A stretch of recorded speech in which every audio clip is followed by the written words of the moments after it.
When you look at how infection control has tried to solve what is basically a human engineering problem, you know what to do, your mother told you what to do, it was wash your hands and clean up your room.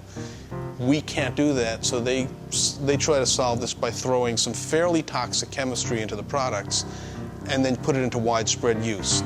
It's found in 97% of human breast milk, and every child over the age of 7 has it in their blood and urine.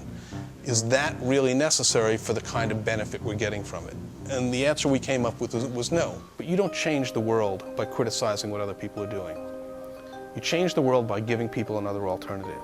I'm Larry Weiss, Chief Technical Officer for Cleanwell Company in San Francisco. I was working with a company doing infection control as a consultant. It was done at the Navy Great Lakes Training Center. This is where the military trains sailors. They're there for 9 to 13 weeks. We train about 40 or 50,000 of them a year. And while they're there, 90% of them get sick. The study they did was they just got them to wash their hands with soap and water 5 times a day. And because they were under orders to do so, half of them actually did it. And the result was they reduced the illness in half. Low concept, high impact. Right around that time, there was a little Canadian company that reported using these natural products to solve some of these problems. Those of us who'd studied them knew this was impossible. They worked, but they worked really slowly. This is why when people say, well, I'll just put a couple of drops of tea tree oil in it, what you'll end up with something that smells really bad but doesn't really work because it takes too long. They figured that part of it out. I was sent up there to try to figure out what was wrong with the picture. That was about 7 years ago. And what they had done, a couple of non-scientists, was they gave us the Rosetta Stone for the technology here. They had figured out how to accelerate the rate at which these things acted by 2 orders of magnitude. They had no idea what they were doing, and sometimes it takes someone who looks at it with a completely fresh set of eyes.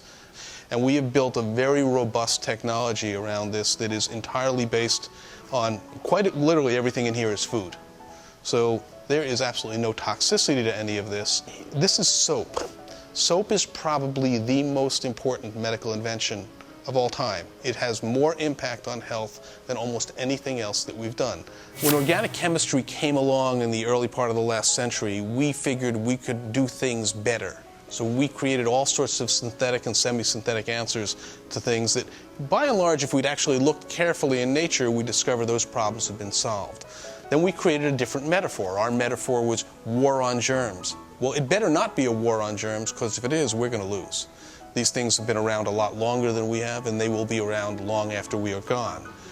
How do we change the world? Young mothers with children. Give them something that they really want.